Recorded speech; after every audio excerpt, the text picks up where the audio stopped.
তারুণ্যের যে সমাবেশ, সেখানে আমরা দেখলাম যে সরাসরি ডিসেম্বরের মধ্যে নির্বাচনের একটি অনেক আলটিমেটামের মধ্যে দেওয়া হয়েছে। বিএনপির এখন নতুন স্লোগান হচ্ছে remember interim, remember election in December. তো ডক্টর ইউনূস আবার জাপানে বলেছেন জুনের মধ্যে নির্বাচন হবে। তিনি আবার বলছেন যে একটি দল শুধু নির্বাচন চাই ডিসেম্বরে। এরকম একটা নানা রকমের টানাপোড়েন দেখছি সেনা প্রশাসনের সাথে, সিভিল প্রশাসনের সাথে, সরকারের সাথে। বারবার বলা সত্ত্বেও উপদেষ্টা পরিষদে কোনো পরিবর্তন নাই। তো সব মিলিয়ে বিষয়টা আপনি কিভাবে দেখছেন? এখন আমি যদি এই যে নির্বাচন বা সংস্কার নিয়ে আমি যদি একটু বলি, বিএনপি বলতে চাচ্ছে সংস্কার একটি চলমান প্রক্রিয়া, ন্যূনতম সংস্কার করে নির্বাচন দেওয়া হোক। এখন ন্যূনতম সংস্কার বলতে এটার আসলে এরিয়া কি এটা বলা মুশকিল। মানে এটা আমাদের কাছে স্পষ্ট না, হোয়াট ইজ ন্যূনতম সংস্কার আমার কাছে স্পষ্ট না অন্তত। আবার ডক্টর ইউনূস বলছেন অল্প সংস্কার চাইলে ডিসেম্বর, বেশি সংস্কার চাইলে জুন। অর্থাৎ অল্প সংস্কার কোনটা আর বেশি সংস্কার কোনটা, অর্থাৎ সব মিলিয়ে আপনি কি মনে করতেছেন সে বর্তমান পরিস্থিতিটা আপনার কাছ থেকে শুনি। আর আজকে দর্শক আমরা আজকে যে শিরোনাম দিয়েছি বা যা কিছু, এই যে মাহমুদ ভাইয়ের গত 2 সপ্তাহের যে এডিটোরিয়াল, তার আলোকে আসলে আমরা তার কাছ থেকে একটু জানার জন্যই এই আজকের অনুষ্ঠানের আয়োজন। মাহমুদ ভাই। জি, বেশ লম্বা ভূমিকা দিলেন আপনি, প্রশ্ন অনেকগুলো। আমি এক কথায় যেটা বলতে চাই প্রথমেই, যে খুবই দুর্ভাগ্যজনক পরিস্থিতি। এরকমটা আমরা আশা করি নাই 10 মাসের মধ্যে। জুলাই বিপ্লবের পরে যে ঐক্য আমরা দেখেছিলাম ফ্যাসিবাদ বিরোধী ক্যাম্পে, সেই ঐক্য বিনষ্ট হয়ে গেছে। এটা দেশের জন্য খুবই অশনি সংকেত। এবং আপনি যে সংস্কারের কথা বললেন, আমার নিজস্ব একটা ব্যাখ্যা ছিল, ঠিক ব্যাখ্যা বলবো না, প্রত্যাশা ছিল যে 1 নম্বর সংস্কারে সবাই যেটা একমত হওয়ার কথা ছিল, যেটা 10 মাসে এখন পর্যন্ত একমত হতে পারি নাই আমরা, বা রাজনীতিবিদ এবং সরকার তারা একমত হন নাই, ব্যর্থ হয়েছেন। সেটা হলো যে আবার যেন কোনোদিন শেখ হাসিনার মতো কোনো ফ্যাসিস্ট শাসক বাংলাদেশে আবার আসতে না পারে রাষ্ট্র ক্ষমতায়, কিংবা রাষ্ট্র ক্ষমতায় এসে ফ্যাসিস্ট হয়ে উঠতে না পারে। এই সংস্কারটি অত্যন্ত গুরুত্বপূর্ণ ছিল। কিন্তু 10 মাস পরে এসেও আমরা এই মূল সংস্কারটির কোনো রোডম্যাপ এখন পর্যন্ত দেখতে পারি নাই। আমরা যদি একটু পিছনে ফিরে যাই, 1996 থেকে 2001, সেই সময়টা থেকে শেখ হাসিনার যে শাসন, এবং 2008 থেকে 2009 থেকে 2024 তার পলায়ন পর্যন্ত যে শাসন, এই দুটোর মধ্যে যদি আমরা পার্থক্য করি, তাহলে দেখব যে শেখ হাসিনা ফ্যাসিস্ট হয়ে উঠেছেন 2009 থেকে 2024-এর মধ্যে। এবং আপনি যদি সেই সময় তার বডি ল্যাঙ্গুয়েজ খেয়াল করেন, তার বক্তৃতা দেওয়ার ভঙ্গি, এবং এই গত 15 বছর, তাহলে একটা বিরাট পার্থক্য দেখতে পাবেন। মনে হলো যেন যে এই 15 বছরের মধ্যে শেখ হাসিনা একটা দানব হয়ে উঠেছিলেন। তো এই যে সিস্টেম, যে সিস্টেমে শেখ হাসিনাকে দানব হয়ে উঠতে সহযোগিতা করেছিল, আমরা তো সেই সিস্টেমের পরিবর্তন চেয়েছিলাম। আমরা চেয়েছিলাম যে আর কোনো শাসক যেন রাষ্ট্র ক্ষমতায় এসে শেখ হাসিনার মতো দানব হয়ে উঠতে না পারে। তাহলে আমি কম বেশি বুঝি না, কিন্তু এই সংস্কারটি একেবারে বাধ্যতামূলক ছিল।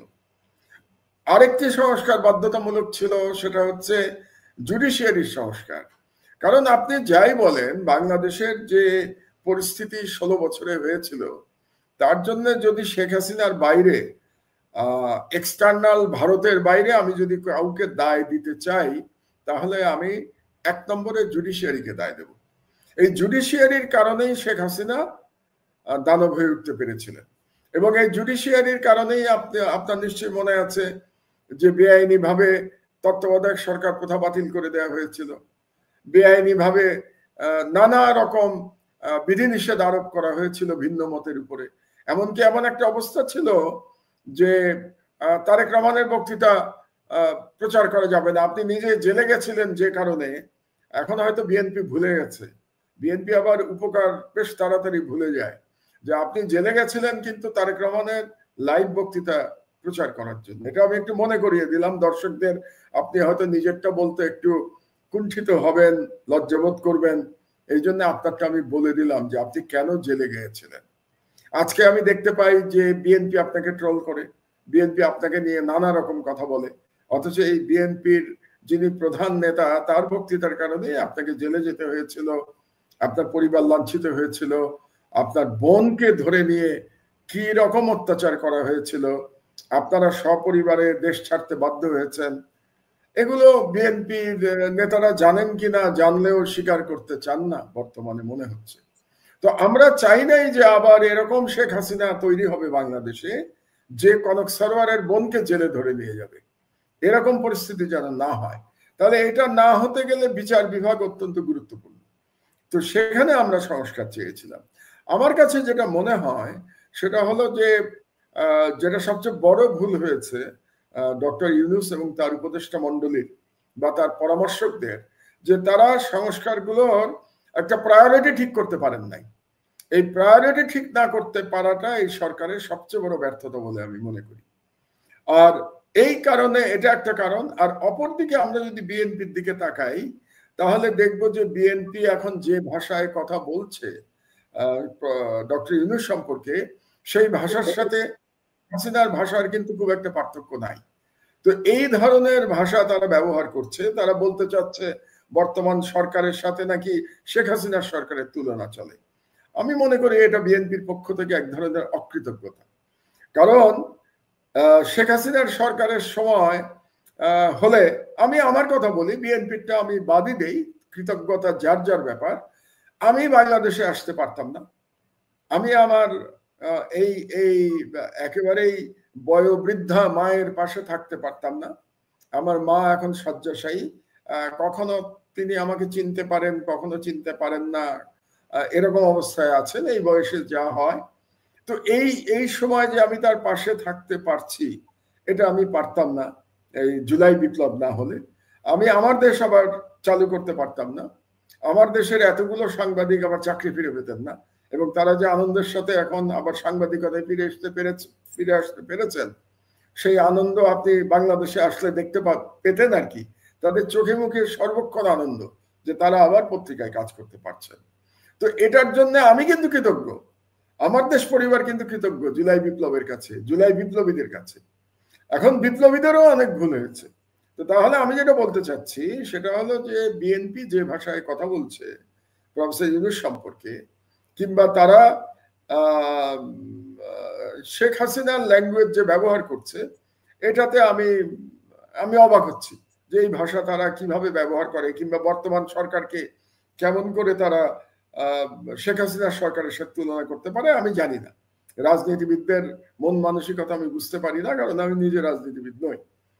আর ৩ নম্বর পক্ষ যেটা এই লড়াইয়ের মধ্যে, তারা যে ছাত্র নেতারা যারা জুলাই বিপ্লবে নেতৃত্ব দিয়েছিল, তারাও ব্যর্থ হয়েছে গত 10 মাসে।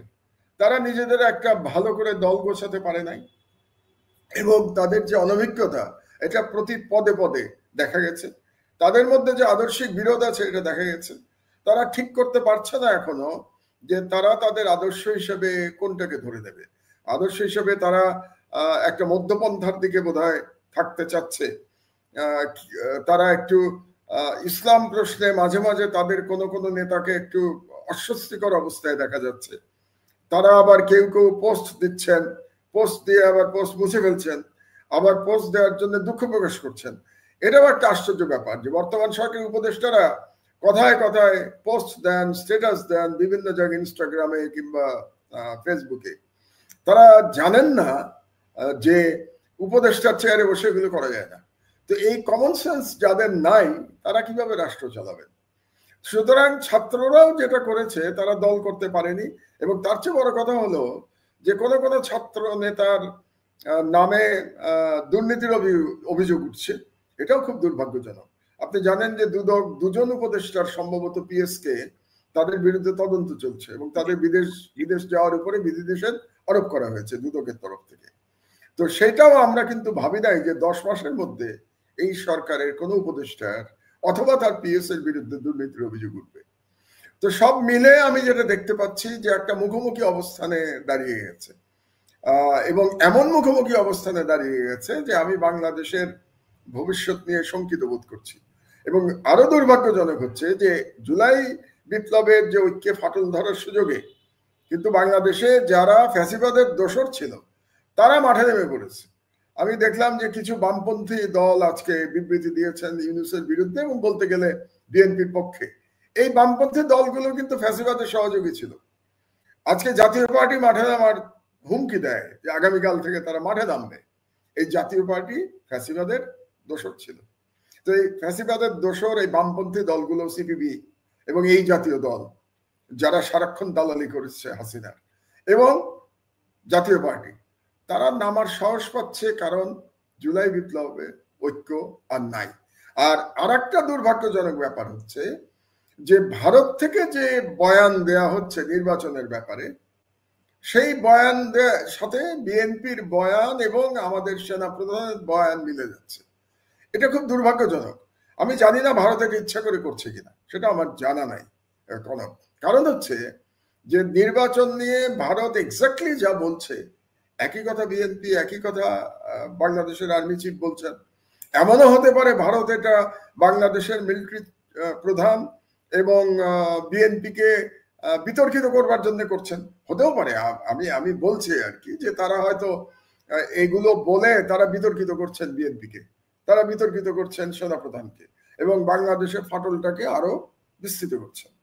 তো এই অবস্থার মধ্যে এই যে মুখোমুখি অবস্থান, মানে এখন শুধু বাকি আছে বিএনপির বলা হাসিনার মতো যে ইউনূসকে পদ্মায় দুটা চুয়ান দিয়ে আসো, দুইবার চুয়াবা কিন্তু মরে না যায়, এরকম বলাটা শুধু বাকি আছে মনে হচ্ছে বিএনপির তরফ থেকে। এছাড়া যে ভাষাগুলো ব্যবহার করা হচ্ছে তাকে সুৎখর বলা হচ্ছে। আপনার মনে আছে নিশ্চয়ই যে শেখ হাসিনা তাকে সুৎখর করে গাল দিতেন, এবং মোটামুটি বয়ান খুব কাছাকাছি চলে গেছে আওয়ামী লীগ এবং বিএনপি। এবং এইদিকে আবার প্রফেসর ইউনূসের আমি একটু সমালোচনা করতে চাই যে তিনি জাপানে গিয়ে বাংলাদেশের রাজনীতি নিয়ে কথা না বলাটা ওনার সমীচীন হয় নাই। এবং তিনি যে বলেছেন একটি দল শুধু নির্বাচন চাচ্ছে, অন্যরা নির্বাচন চাচ্ছে না, এই বক্তব্যটা হয়তো তিনি বিরক্ত হয়ে বলেছেন, কিন্তু প্রধান উপদেষ্টা চেয়ারে বসে ওনার বিরক্তিটা পাবলিক করাটা সমীচীন হয় নাই। কাজেই এই অবস্থার মধ্যে প্রফেসর ইউনূস আগামীকাল ফিরে আসবেন এবং ফিরে আসলে পরে বোঝা যাবে যে কোন দিকে গড়াচ্ছে। তো মাহমুদ ভাই, ধরেন এখন যে গ্যাপটা, ধরেন বিএনপি বলছে ডিসেম্বরে নির্বাচন, সরকার বলছে জুনে নির্বাচন, ফারাক হচ্ছে কিন্তু 6 মাসের, ডিসেম্বর জুন। তো এই 6 মাসে কি মহাভারত অশুদ্ধ হবে, বা এই বিএনপির এই কেন এই 6 মাসের গ্যাপটা কেউ বিএনপি মানতে চাচ্ছে না, এটা একটা বিষয়। আরেকটা বিষয় হচ্ছে যেটা বারবার বিএনপি থেকে বা বিরোধী দলগুলো থেকে বলা হচ্ছে যে আপনি একটা রোড ম্যাপ দেন। সরকার কিন্তু কোনো রোড ম্যাপ দিচ্ছে না। তো সরকার বললেই হয় যে আমরা একটা কার্য, রোড ম্যাপটা মানে কি, যে আমার ইলেকশন কমিশন এইভাবে ভোটার তালিকা সম্পন্ন হবে এত তারিখে, তফসিল ঘোষণা হবে এত তারিখে, নির্বাচনের সম্ভব তারিখ এত, আমরা এইভাবে আমরা প্রস্তুতি নিচ্ছি।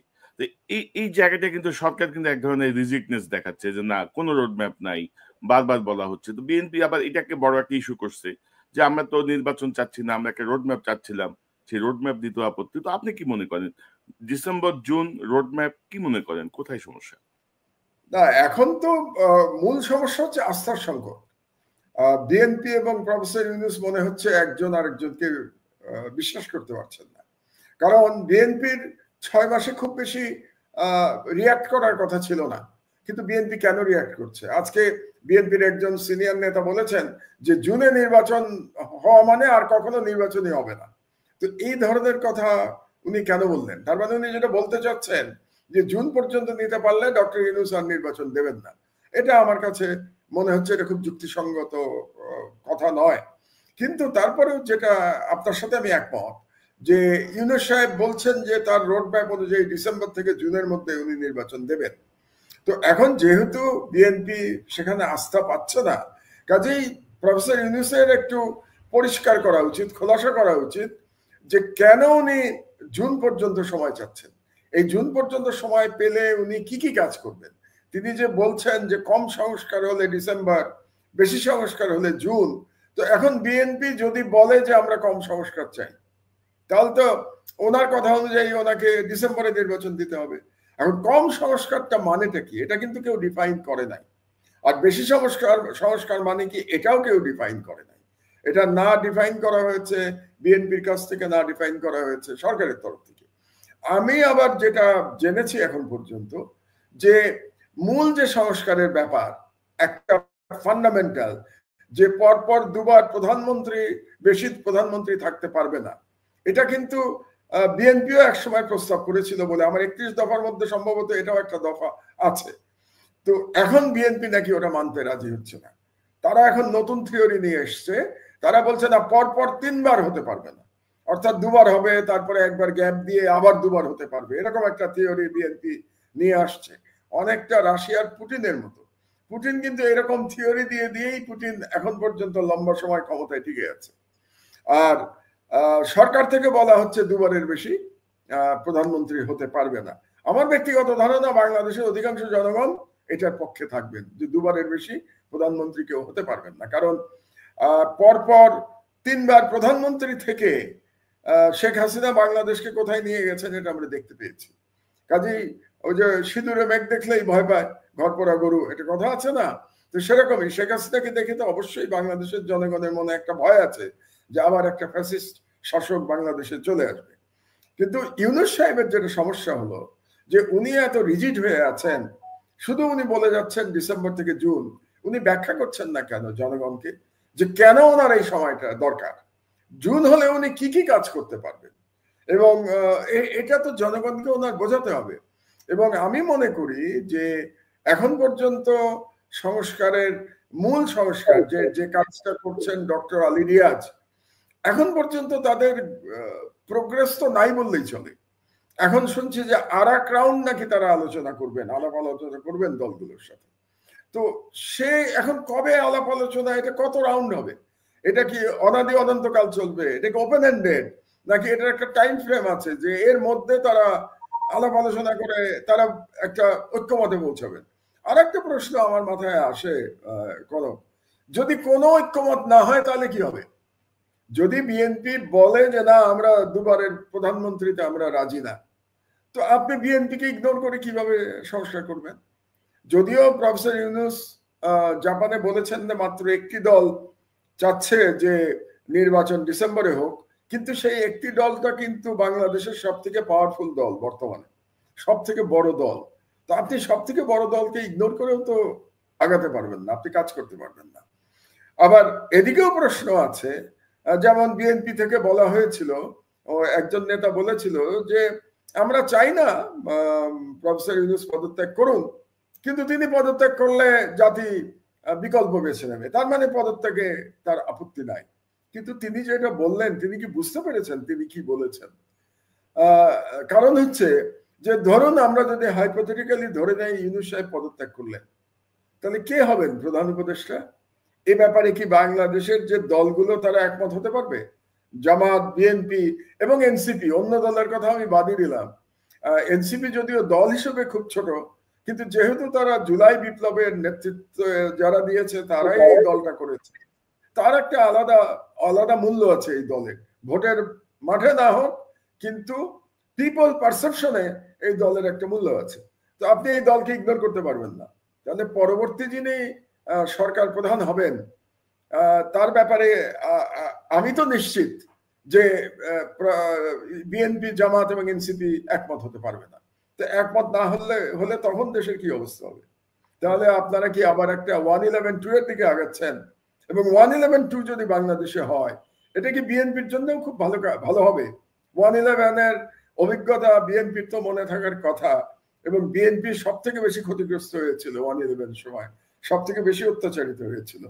তো এই অবস্থায় তারা 1-11-2 এর দিকে যদি দেশকে ঠেলে দেয় বিএনপি, তাহলে এর ভবিষ্যৎ কনসিকুয়েন্স আমাদের সবাইকে ভোগ করতে হবে, তার সাথে বিএনপিও কেউ ভোগ করতে হবে। কাজে আমি যেটা বলতে চাই যে সবাই একটু দায়িত্বশীল হন, একটু দায়িত্বশীল আচরণ করুন। আপনারা কিন্তু আবার ভারতীয় সাম্রাজ্যবাদকে, ভারতীয় হেজেমনিকে বাংলাদেশে প্রবেশ করবার সুযোগ করে দিচ্ছেন। এবং আমি জানি না আপনি দেখেছেন কিনা, আজকে একটা খবর পেলাম আমরা যে চিকেন নেকের এখানে তারা নাকি রাফায়েল জেট নিয়ে এসছে। রাফায়েল জেট নিয়ে কাকে ভয় দেখাচ্ছে ইন্ডিয়া? রাফায়েল জেট নিয়ে তার চীনকে ভয় দেখাচ্ছে না, রাফায়েল জেট দিয়ে বাংলাদেশকে ভয় দেখাতে যাচ্ছে। যদিও রাফায়েল জেট নিয়ে তো ভয় পাওয়ার কিছু নাই, পাকিস্তানে তো রাফায়েল জেট আমরা দেখেছি যে রাফায়েল জেট কিভাবে ভূপাতিত হয়েছে পাকিস্তানে। কিন্তু আবার মনে রাখতে হবে, আপনি নিশ্চয়ই মনে আছে যে শেখ হাসিনাকে যখন বাংলাদেশ থেকে পালিয়ে গেল শেখ হাসিনা, ভারতের সহায়তা এবং বাংলাদেশের সেনাবাহিনীর লোকজন, বিমান বাহিনীর লোকজন তাদেরকে বিমানে করে দিল্লিতে দিয়ে আসলো ভারতের সাথে আলাপ আলোচনা ক্রমে, তখন ভারতীয় বর্ডার থেকে, সীমান্ত থেকে রাফায়েল জেট পাহারা দিয়ে নিয়ে গেছিল শেখ হাসিনাকে, বহনকারী বিমানটাকে পাহারা দিয়ে নিয়ে গেছিল। সুতরাং রাফায়েল জেট এনে ভারত তার মাসল দেখাচ্ছে বাংলাদেশকে, এবং এই যে মাসল দেখাচ্ছে এটা কি আমাদের জন্য সম্মানের হচ্ছে? বিএনপির জন্য সম্মানের হচ্ছে? আমাদের সেনাবাহিনীর জন্য সম্মানের হচ্ছে? ইউনুসের জন্য তো হচ্ছে নাই। এবং এই মুহূর্তে ইউনুস যদি চলে যায় তাহলে সব থেকে বেশি খুশি হবে ভারত, তাই না? কারণ ভারতের কাছে ডক্টর ইউনুস হলো সব থেকে আপত্তি, মানে এনিমি নাম্বার 1 প্রফেসর ইউনুস। কারণ গত 10 মাস ধরে ডক্টর ইউনুস যেভাবে ভারতের সমস্ত হুমকিকে মোকাবেলা করেছেন, এই ব্যাপারে তার প্রশংসা করতে হবে। আমি ডক্টর ইউনুসের সরকার পরিচালনার অনেক কিছু সমালোচনা করি। আমি একটু আগে দুর্নীতির কথা বললাম, এবং তিনি যে রোডম্যাপ দিচ্ছেন না, সংস্কারের ডিফাইন করছেন না, এটার সমালোচনা করলাম। তিনি জাপানে গিয়ে যে বাংলাদেশের অভ্যন্তরীণ রাজনীতির কথা বলেছেন তার সমালোচনা করলাম। কিন্তু তার সঙ্গে আমি একটা প্রশংসা করতে চাই। আমি মনে করি বাংলাদেশের ইতিহাসে শহীদ প্রেসিডেন্ট জিয়াউর রহমানের পরে ভারতের হুমকি যদি কেউ সাকসেসফুলি মোকাবেলা করে থাকেন তাহলে তিনি হচ্ছেন ডক্টর ইউনুস। তো এই প্রসঙ্গে আবার আমি স্মরণ করতে চাই যে আজকে কিন্তু শহীদ প্রেসিডেন্ট জিয়াউর রহমানের শাহাদাত বার্ষিকী। তার বিদেহী আত্মার প্রতি আমি শ্রদ্ধা জানাই, এবং আপনাকে অনেকবার বলেছি, আমি আমার বক্তৃতায় অনেকবার বলেছি যে বাংলাদেশে আমার আদর্শের রাজনীতিবিদের নাম হচ্ছে শহীদ প্রেসিডেন্ট জিয়াউর রহমান। কারণ তার সততা, তার সাহস, তার দেশপ্রেম আমাকে সারা জীবন অনুপ্রাণিত করেছে, যদিও আমি কোনোদিন সরাসরি রাজনীতি করি নাই।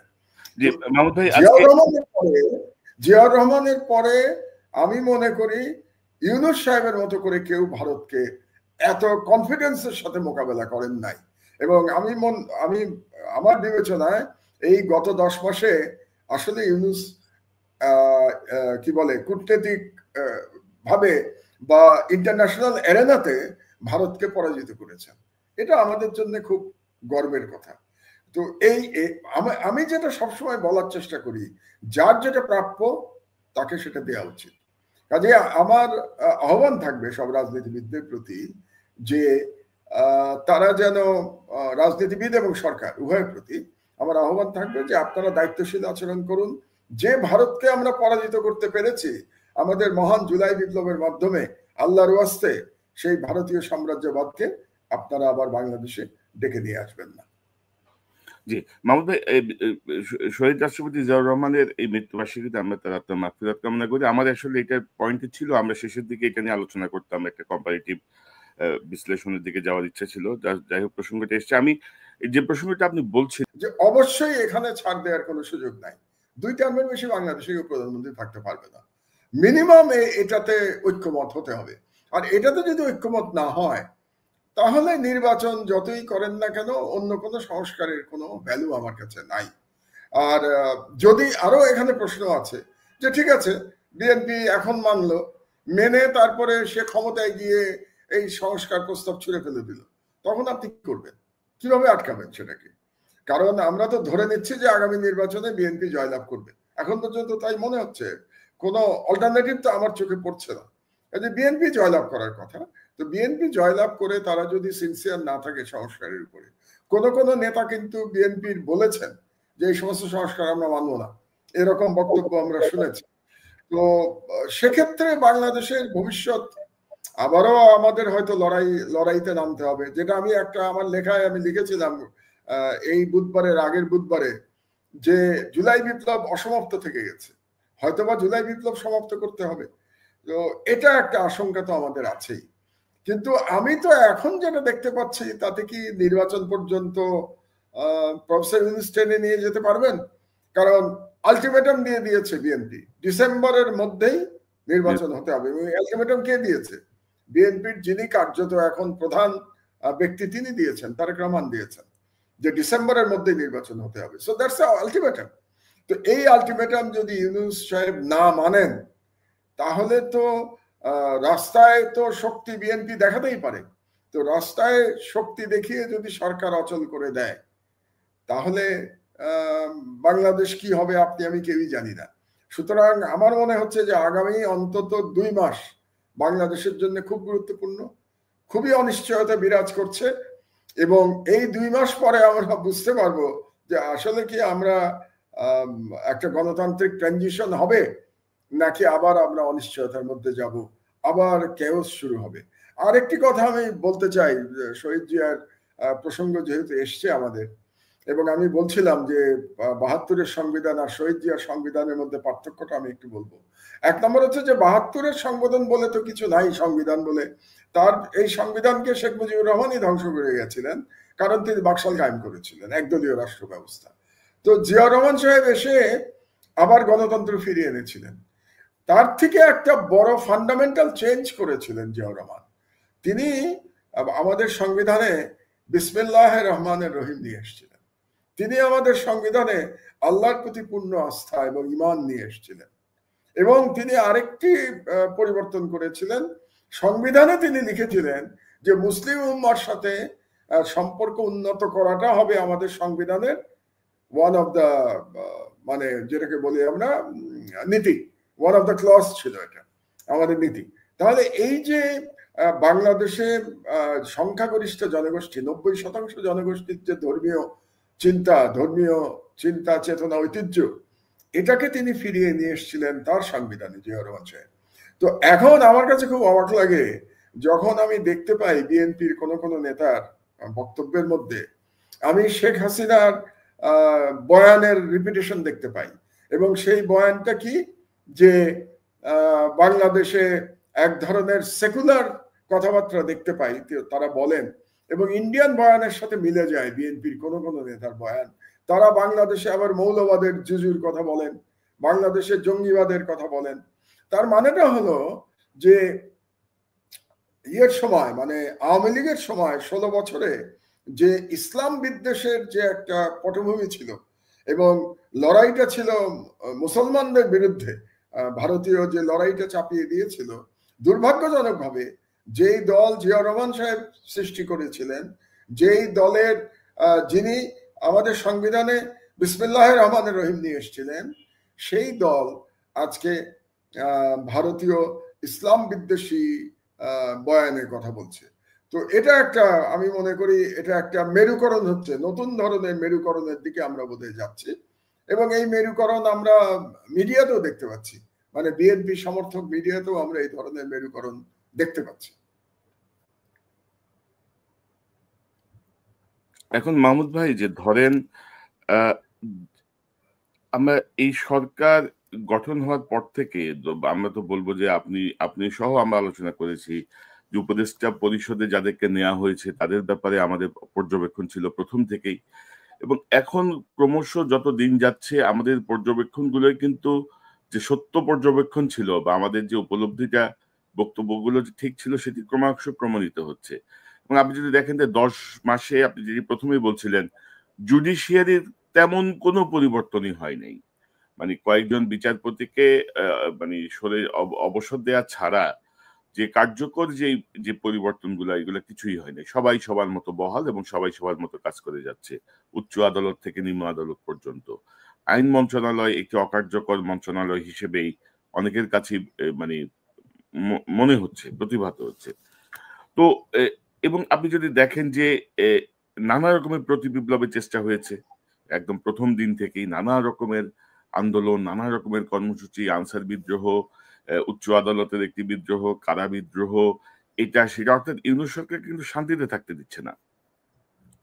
এবং এই প্রতি বিপ্লবের আশঙ্কা আপনি আরো করেন কিনা, এবং সাম্প্রতিক সময়ে আপনি দেখেছেন যে সেনাবাহিনীর সাথে অন্তর্বর্তী সরকারের একটি টার্মোয়েল পজিশনে আমরা দেখলাম যে একদম মুখোমুখি অবস্থান।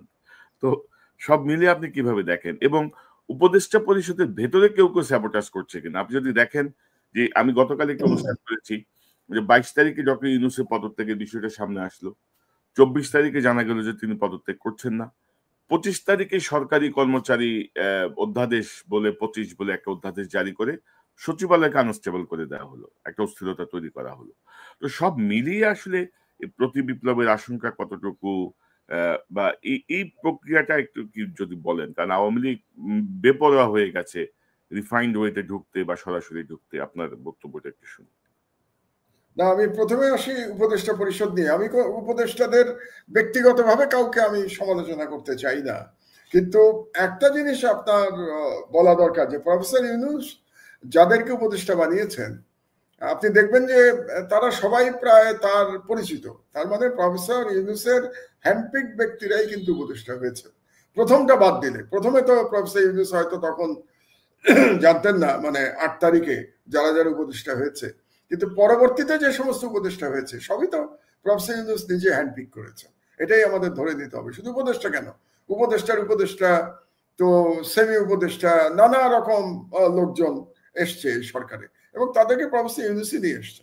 কাজে এটার দায় দায়িত্ব প্রফেসর ইউনূসকেই নিতে হবে। আমি ইন্ডিভিজুয়াল উপদেষ্টাদের এর জন্য দায়ী করতে চাচ্ছি না। এটা গেল প্রথম কথা। দ্বিতীয় হচ্ছে যে উপদেষ্টারা অনেক কাজে ব্যর্থ হয়েছেন, আমি একমত, এবং এটা নিয়ে আমরা আগেও অনেকবার আলোচনা করেছি।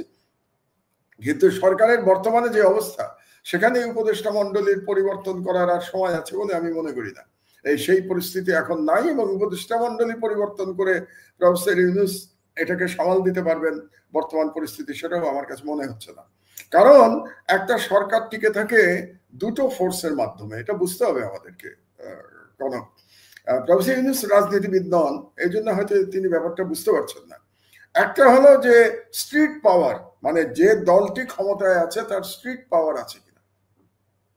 আর দ্বিতীয়টা হলো যে মিলিটারি তাকে কতটা, মানে মিলিটারি তো একটা ইনস্টিটিউশন, বাংলাদেশে ইনস্টিটিউশন হিসেবে মিলিটারি তাকে কতটা সাপোর্ট করছে।